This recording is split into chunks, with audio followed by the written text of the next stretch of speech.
Assalamualaikum dan salam sejahtera. Kami dari kumpulan Semantik Borneo. Pada hari ini kumpulan kami akan membahaskan topik berkaitan tentang menghargai kepelbagaian, refleksi dan perkembangan diri saya terhadap budaya yang ada di negeri Sabah. Tujuan refleksi ini ialah untuk kita menghargai warisan dan identiti masyarakat tempatan. Selain itu, membantu kita lebih memahami nilai, adat dan tradisi kepelbagaian etnik yang ada di Sabah seperti kadazan dusun, bajau, murut, rungus dan lain-lain. Kepelbagaian budaya yang terdapat di negeri Sabah merupakan aset penting yang mencerminkan semangat satu Malaysia dan menggambarkan keunikan identiti negeri di bawah bayu. Oleh itu, kepentingan kita dalam memahami kepelbagaian budaya yang ada pada negeri Sabah termasuklah mengukuhkan identiti nasional dan keistimewaan yang ada pada negeri Sabah. Pengetahuan baharu saya terhadap budaya di Sabah, saya pernah terlibat dalam beberapa aktiviti budaya Bugis seperti adat perkawinan dan perayaan Hari Raya Aidilfitri yang biasanya masyarakat Bugis akan saling berkunjung dan menyediakan makanan tradisional mereka seperti burasa yang dimakan dengan ayam liku. Seterusnya dalam adat perkawinan pula saya tertarik dengan baju pengantin mereka yang sangat cerah seperti warna merah, biru dan kuning. Baju pengantin perempuan dikenali sebagai baju bodoh, manakala baju pengantin lelaki dikenali sebagai lepat belah dada. Ini menunjukkan bahawa warisan nenek moyang mereka masih terjaga hingga kini. Saya menyadari bahawa budaya bukanlah sekadar adat dan tradisi, tetapi ia juga merupakan identiti dan cara hidup yang membentuk kepribadian suatu masyarakat. Interaksi dengan rakan-rakan pelbagai etnik seperti kadazan dusun, murut, bajau dan Bugis membuka minda saya terhadap kepelbagaian. Melalui pengalaman ini, sikap saya terhadap kepelbagaian semakin berubah, lebih empati, terbuka, saling menghormati pandangan serta budaya orang lain tanpa prejudis. Pada masa yang sama, saya juga menilai jati diri sendiri dan lebih menghargai budaya sendiri.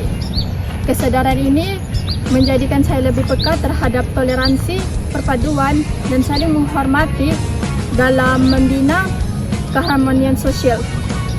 Cabaran refleksi terhadap budaya di Sabah ialah kurang pengetahuan tentang budaya tempatan.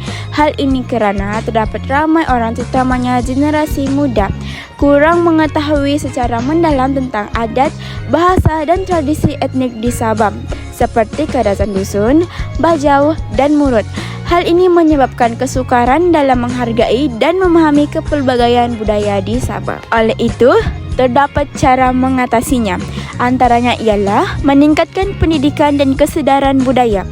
Pihak sekolah atau institusi pendidikan boleh menganjurkan Minggu Budaya Sabah, pameran warisan atau pertandingan kebudayaan kepada pelajar atau individu untuk memperkenalkan etnik di Sabah kepada semua orang. Selepas memahami kepentingan penghargaan serta pemahaman antara etnik lain, saya sebagai individu yang tinggal dalam masyarakat yang pelbagai etnik seharusnya mewujudkan semangat perpaduan serta keharmonian antara pelbagai etnik dengan cara memahami serta menghargai pelbagai etnik tersebut bagi mengelakkan salah faham serta perpecahan antara kaum. Saya juga seharusnya mengukuhkan semangat toleransi serta hormat menghormati walaupun terdapat perbezaan dari segi adat, bahasa dan kepercayaan.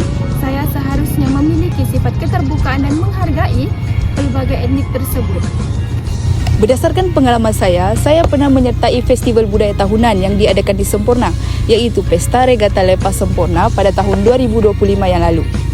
Festival tersebut biasanya dirayakan oleh masyarakat Bajau Laut bagi menghormati tradisi mereka sebagai orang laut.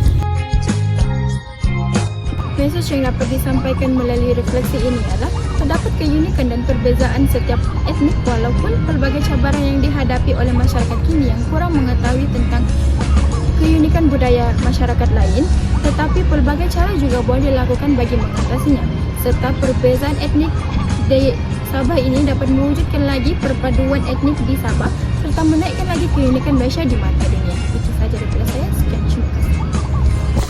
Sekian, saya Nur Asila BA 251600852. Saya Nur Azrina binti Kamarudin BA 251104662. Saya Siti Amira Fakir Akila, BA 2511047. Saya Nurul Ainin Sofia binti Udin, BA 251100357. Saya Nur Syahira Azwa, BA 251103112. Dari kumpulan Semantik Borneo. Terima kasih. Bye-bye.